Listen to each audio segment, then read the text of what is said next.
Hi everybody, this is Naomi from Whimsical and Wicked Soaps, and today we're going to be working on the third part of my Texas-inspired series. Last week, I gave the hint that this soap would be themed around something that every state has, but ours is just a little bit more unique. If you guessed that it was our shape, then you would be correct. And if you know anything about Texas, we are insanely proud of the shape of our state, and we love things that come in the shape of our state. Now, y'all might be asking why that is, and I can't completely explain it to you, but I'm sure some of it just comes from the fact that our state is not shaped like a square or a rectangle. And we have a lot of state pride in the uniqueness of our shape. So it wouldn't be a Texas based series if I didn't make a soap that proudly displayed the shape of our state. Because, as I said, we love it and we love to buy things that have the shape of it on it. So naturally, it seemed like the perfect thing to add to my Texas lineup. And since my previous videos have all had a little bit of story to go with them, here's a little bit of information about how Texas got its bold shape. It was carved by empires, rivers, and rebellion. Claimed by Spain, contested by France, and inherited by Mexico, and briefly standing as its own nation, Texas pushed its borders to the Rio Grande after the Revolution and War. And when it joined the United States, those boundaries were already established, forming the recognizable outline Texas still has today. And now that you know a little bit about how we got our shape, it's on to the soap making portion of our video. And if you've followed along with any of my previous videos, you know I always start with the kaolin clay. We're already past that. And I've already mixed my batter to a light trace. And I've already pre-dispersed my colors, my red and my blue. That way they're mixed in well. I use Mad Micas. If you're ever looking for a true red, can I say that their red is really, really good and I highly recommend it. No weird mixing, just perfect red every time. Which, if you know anything about soap coloring, red can actually be a really hard color to achieve, but I've never had issues since I found their colorant. So I've mixed my batter and now I'm going to just divide it off into the two colors evenly. I decided to go with It's Nature's Garden Zing tea, but I saw a lot of people describe it as having a southern sweet tea scent. And while I know sweet tea isn't exclusive to Texas, it's kind of more of a southern thing, I still felt like this would be a really good scent to embody this soap.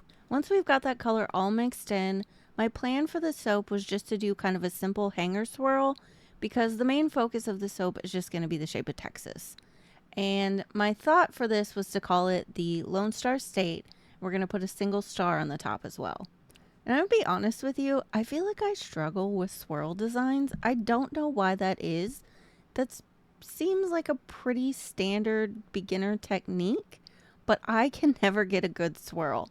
And that could be because I never had a hanger swirl tool until this. I actually bought one just for this design. So maybe that was my hang up because this one did come out okay.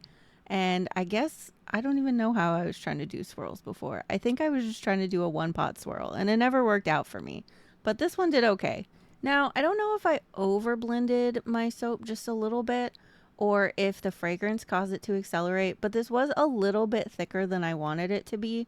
It didn't end up being a huge issue, but I do think I actually estimated my batter portion a little bit low, and you'll see when I start to put the Texas in there, I was kind of struggling to cover the tops of them because my estimation was a little bit sparse. And I think it's actually okay that this was a little bit thicker than I intended it, because if it had been too runny, I might have just ended up with purple, and I wanted there to be like distinct red and blue because, you know, Texas color flag, but there's no purple in the Texas flag. So that would have been kind of upsetting, and I probably would have had to rebatch the soap.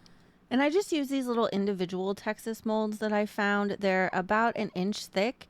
And what I do is I just line them up where they're going to be in the center of my cut. That way you're not accidentally cutting right there where there's two different Texases, if that makes sense. You're not cutting between them. And if you cut down the middle of them, then you always have a nice perfect Texas exposed. You can see now I'm trying to like stuff the Texases down in there and get as much batter on there as possible. And if you look, you'll notice there's not that much left.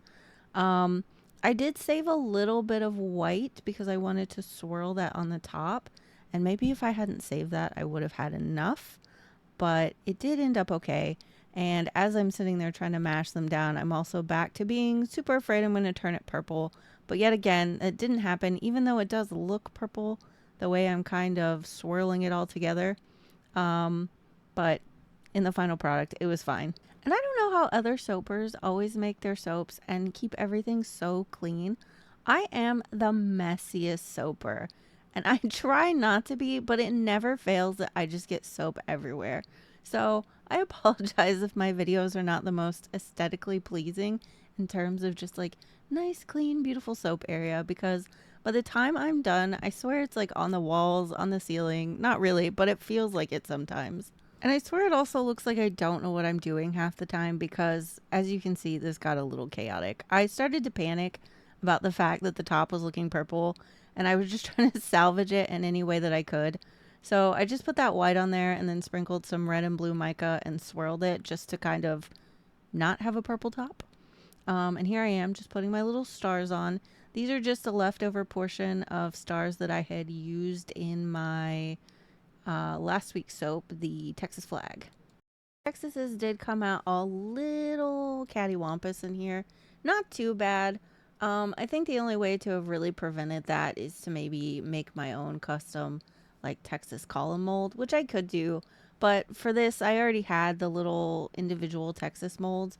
So I just wanted to try it out. And I don't really think them being a little off detracts. You can see that in this one, there was a bit of a gap where the soap didn't make it in there. But that's okay because I can actually just use the end piece to fill that in here in a minute.